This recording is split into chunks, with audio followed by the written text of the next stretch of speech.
Checking Out by Steve Dolan. We had checked in a couple of weeks before. Of course, we'd been regulars off and on for 6 years. Foster and I played with Scupper the dog down in the parking garage. It was a way to blow off a little steam. I couldn't really do a full arm extension on the ball chucker with the low overhead, so I had to throw sidearm with somewhat reduced accuracy. Foster was short enough that he could get a full overhead swing, but he tended to be a bit wild just the same. Scupper really didn't mind where the ball went, as long as he could chase it. It was good for Scupper to have a little run around and get some attention and exercise. Too many hours alone in the truck. Skidding on the concrete helps to keep his nails trimmed without the yelping and the blood that sometimes spills when I trim his nails with the clippers. We knew it was time to stop when a hard shot bounced squarely into the driver's door of a parked Audi.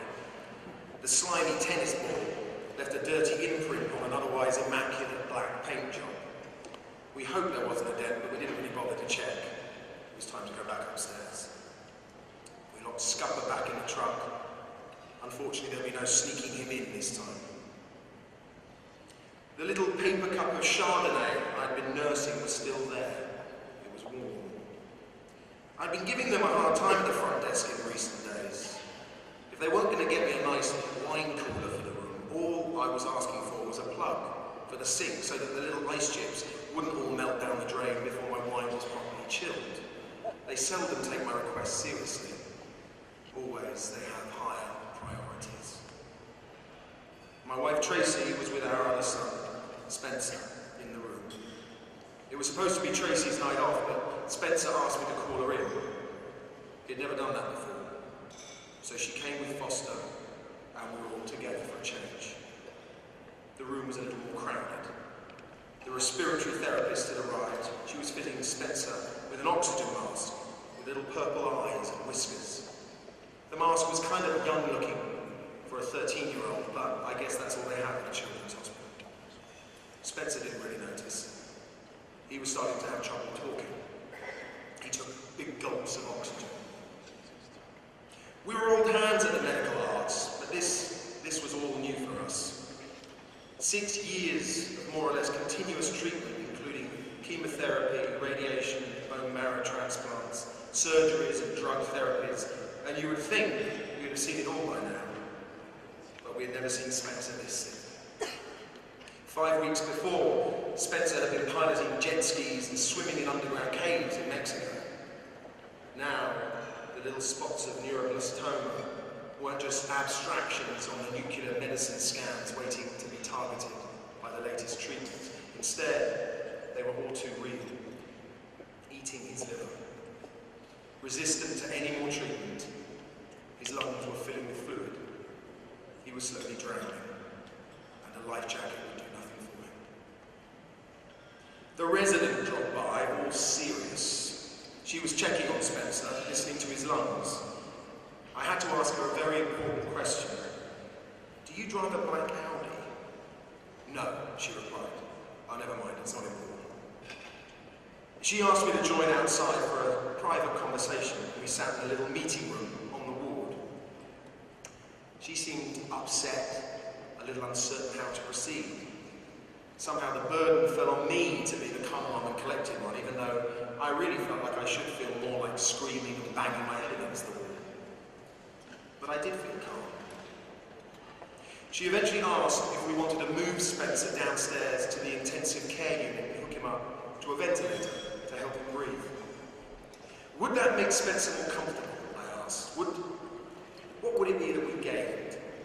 Well, the ventilator can actually be quite stressful for kids. Sometimes it can be frightening. We would sedate him.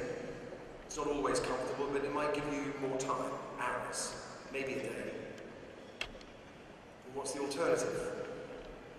We keep him here on 3B, and we give him morphine to keep him comfortable, though the morphine will actually slow his breathing. The implications didn't require explanation. A death spiral with no hyperbole. I'm sure it would have been easier for the staff if we had just transferred down to the ICU, but we were comfortable having the family together in the care of the medical team that we knew upstairs. All we could do was what we thought was best for Spencer and convince ourselves that we hadn't made a pact to kill him with morphine. We killed him with morphine. Though I am sure there are medical ethicists who could guide me through a more enlightened exploration of far less judgmental terminology, I don't need it. There is no guilt. There is no blame. No need to explain. At every moment of Spencer's life, right up to the very last moment of his life, we did what was right for him at that moment and kept him comfortable. We didn't kill him with morphine. We kept him comfortable, just one step ahead of the processes in his body over which we had no control. He took slow, raspy breaths. Foster cried uncontrollably. The morphine took away any anxiety for Spencer. The intervals between his breaths stretched out as the hours went by. We hugged. We cried. We said goodbye without speaking. Until the last interval was infinite. There is a little room at the end of the ward called the quiet room. Usually, it's a great place to sneak through and have a pee in the ensuite bathroom when the other bathrooms are occupied. For years, I'd walked by the comfy couch and the tables with Bibles and grieving literature, and it was all too apparent what the real purpose of the quiet room was. They have a damn room for it. Wine coolers aside, they do think of everything.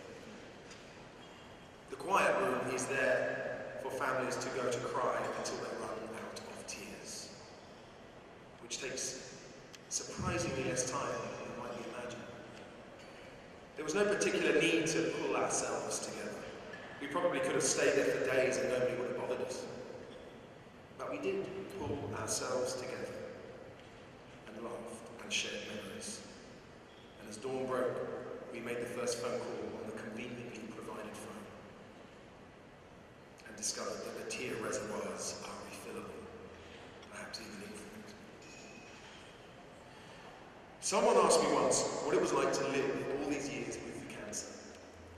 I explained that it's a bit like having a terrorist threaten to kill your child.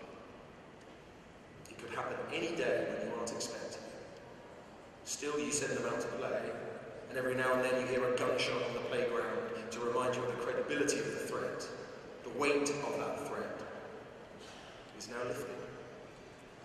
But it's like replacing leg shackles with barbed wire underwear. Go. Run. Be free.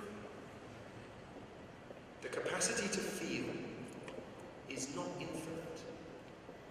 At some point, we just run out of feeling.